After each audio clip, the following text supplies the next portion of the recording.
प्रणाम जी सखियों। सभी सखियां अपने अपने स्थानों से रमण करके दौड़ती हुई वाला जी के पास आती हैं और चरणों में प्रणाम करती हैं। वाला जी श्यामा जी की ओर निहारते हैं और मुस्कुराकर पूछते हैं, आप सभी तैयार हो ना आज रमन के लिए?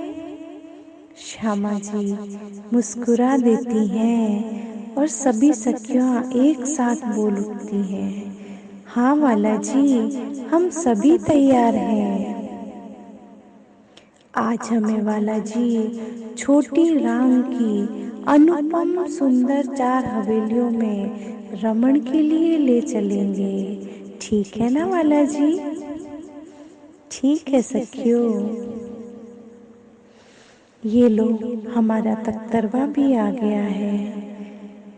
हम सभी परम धाम के नूरी नज़ारों को देखते हुए आज हम पिया जी के साथ ग्रत सागर के सामने आई छोटी रांग की नूरमयी आसमानी रंग की 4 हवेलियों पर रमण के लिए चल रही हैं।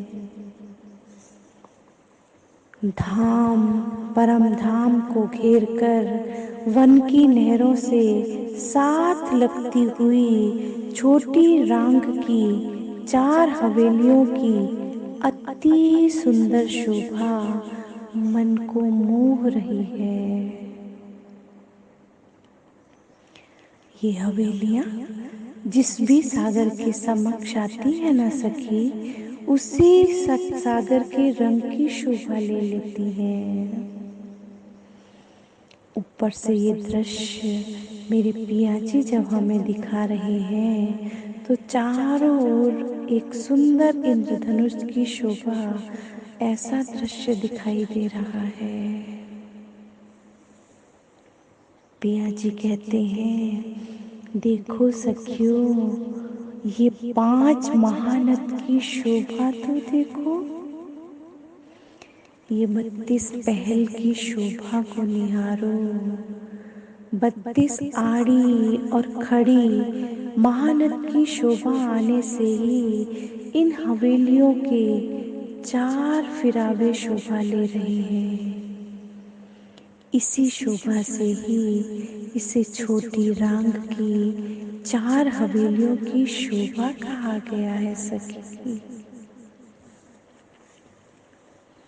हमारा तख्तरवा आज पिया जी ग्रत सागर के समक्ष आई हवेलियों की ओर लेकर आ रहे हैं। देखो सखी, सारी शोभा आसमानी रंग की कितनी अद्भुत दिखाई दे रही है। हमारा तख्तरवा ग्रत सागर की ओर आए फिरावे से लगती हवेली के चांदनी चौक पर उतरता है।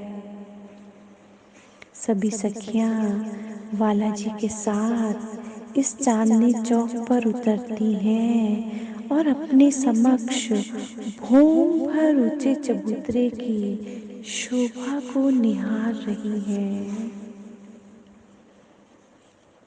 हम दौड़ते हुए चबूतरे पर सीढ़ियां चढ़ रही हैं तो हमारे आभूषणों से निकलती ध्वनि पर पिया जी मुस्कुरा रहे हैं। और ये देखो सखी, कैसे जबीरों की पुतलियां भी बोलने लगती हैं। इस चबूतरे के चारों ओर से सुंदर सीढ़ियां उतरी हैं और चारों ओर अति सुंदर चांदनी चौक की शोभा दिखाई दे रही है। सीढ़ियों को छोड़कर चबूतरे पर सुंदर कठेड़े की शोभा है सखी।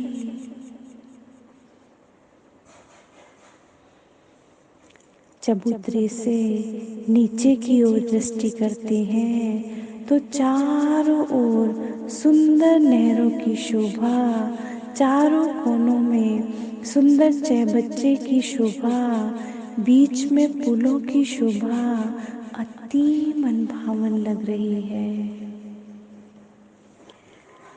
चबूतरे के मध्य में दृष्टि करो सखियों, 12,000 हवेलियों की 12,000 हारें कितनी सुंदर शोभा ले रही हैं। इन हवेलियों में सुंदर त्रिपोलियों की शोभा आई है सखी। इन त्रिपोलियों में हम सखियां बालाजी के साथ रमण करते हुए अनेक सुख प्राप्त कर रहे हैं। हवेलियों के अंदर आए सभी महल, मंदिर, कोठरियां नूरी नंगों की नक्काशकारी से जड़ित है सखी। इन मंदिरों में हम बालाजी के साथ सेज्जा पर शयन करने व हिंडोलों में झूलने का सुख ले रही हैं। मंदिरों में आई नूरी बैठकों में हम पिया जी के साथ बैठकर एक रस होकर अनेक प्रकार के सुखों को प्राप्त कर रही हैं। इन सुखों का वर्णन शब्दों में नहीं किया जा सकता है सखी। इन हवेलियों के चारों ओर, चारों तरफ और चारों कोनों में सुंदर बगीचे शोभा ले रहे हैं। इन बगीचों में आई वृक्षों की चांदनी और हवेलियों की चांदनी एक हो जाने से ऐसा लग रहा है मानो एक सुंदर सी नरम गिलम बिछी है।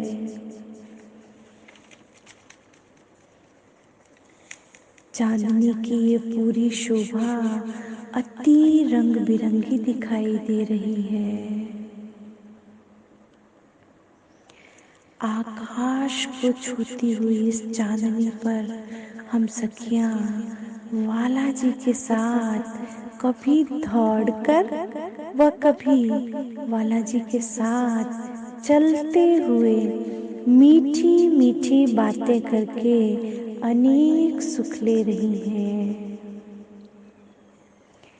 देखो सखी, नीचे हवेलियों में थम्बों की शोभा का तो देखो कोई वर्णन ही नहीं किया जा सकता है। इनसे निकलते नूर की शोभा तो देखो सखी, इतने नूरमयी चेतन थम्बों की शोभा कितनी अद्भुत दिखाई दे रही है। कोई सखी थम्बों से टेक लगाकर खड़ी है तो कोई सखी पिया जी के साथ थम्बों में अपने आप को निहार रही है। तभी एक सखी आती है और बालाजी का हाथ पकड़ती है और उन्हें अपने साथ दौड़ाते हुए त्रिपोलियों में रमण के लिए ले जा रही है। इस छोटी राम की हवेलियों में बालाजी सभी सखियों को उनकी इच्छा के अनुसार लीला करके अनेकानेक सुख दे रहे हैं। हम तो बालाजी के नेत्रों से इश्क का रसपान कर रहे हैं। इस इश्क को अपने हृदय में समेट रहे हैं सखी। इस इश्क रूपी आनंद को अपने हृदय में समेटकर ये सखी श्री युगल स्वरूप के चरणों में प्रणाम करती है व आप सभी सखियों के चरणों में प्रणाम करती है। प्रणाम जी।